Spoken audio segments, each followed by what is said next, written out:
এই উপদেষ্টা পরিষদের অর্ধেকেরও বেশি তারা এই বিপ্লবী চেতনা ধারণ করেন না। তারা সামাজিক পরিচিতির কারণে বা ইউনূস সাহেবের সাথে নৈকট্যের কারণে রাষ্ট্র পরিচালনার দায়িত্ব পেয়েছেন, কিন্তু এদের অনেকেই শেখ হাসিনার সহায়তার তালিকায় ছিলেন। তারা আগের সরকারগুলোকে সাহায্য করেছেন, 111 সময়ও করেছেন। এই কালকেও টেলিভিশনে দেখলাম একজন উপদেষ্টা ইউটিউবে দেখলাম কিভাবে প্রশংসা করেছে শেখ হাসিনার। মনে হয় যে এরকম নেতা নেত্রী আর বাংলাদেশে আসে না। এদেরকে কেন আপনি উপদেষ্টা পরিষদে স্থান দিয়েছেন? আর একটু সময় নিয়ে প্রকৃত দেশপ্রেমিকদেরকে নেওয়া উচিত ছিল। একজন শেখ হাসিনার অ্যাম্বাসেডর, গতকালকেও অ্যাম্বাসেডর ছিল, রাষ্ট্রদূত, তাকে ডেকে এনে সরাসরি উপদেষ্টা পরিষদে দেওয়া হয়েছে। পার্বত্য অঞ্চলের লোক এখানে বসে আছেন, মনীষ দেওয়ান, তার বক্তব্য, চমৎকার বক্তব্য রেখেছেন।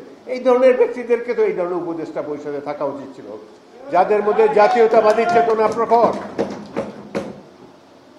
আমি অনেক চাকমা নেতাদেরকে চিনি, মনীষ যেভাবে বলেছে এভাবে কারো মুখ থেকে শুনি নেই। এটাই হলো প্রকৃত দেশপ্রেমী, তারা বাংলাদেশকে ধারণ করে। সুতরাং আমরা আশা করব এই উপদেষ্টা পরিষদে তারাই থাকবেন যারা অগস্ট বিপ্লবকে ধারণ করেন। অনেকে বলে দ্বিতীয়বার স্বাধীন হয়েছে, দিস ইজ নট কারেক্ট। দ্বিতীয় স্বাধীন একবারই হয়, একবারই আমরা দেশকে স্বাধীন করেছি। আমরা গণতন্ত্র প্রতিষ্ঠার জন্য নিরন্তর যুদ্ধ করেছি, আরো যুদ্ধ করে যাব। এই সরকারকে ব্যর্থ হতে দেওয়া যাবে না।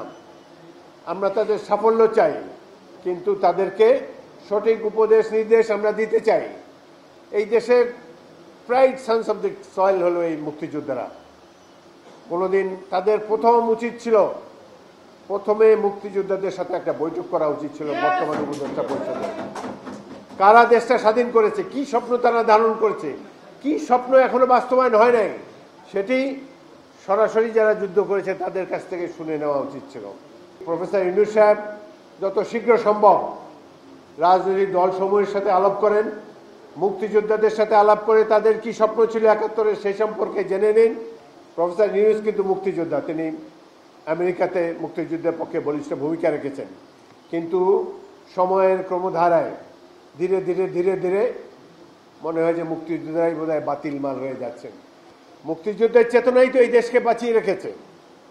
এই যে রাজপথে সাহস করে নেমেছে ছাত্ররা, যুবকেরা, সাধারণ মানুষ, এই সাহস তারা 71 সালের থেকে পেয়েছে।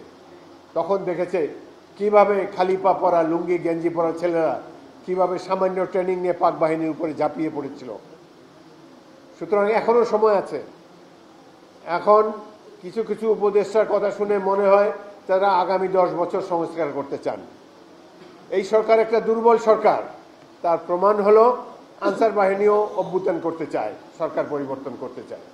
তার প্রমাণ হলো বায়তুল মুকাররমের খতিব 2 মাস পালিয়ে থেকে এসে আবার গোপালগঞ্জ থেকে একটি বাহিনী নিয়ে এসে আবার বায়তুল মুকাররম দখল করতে চায়।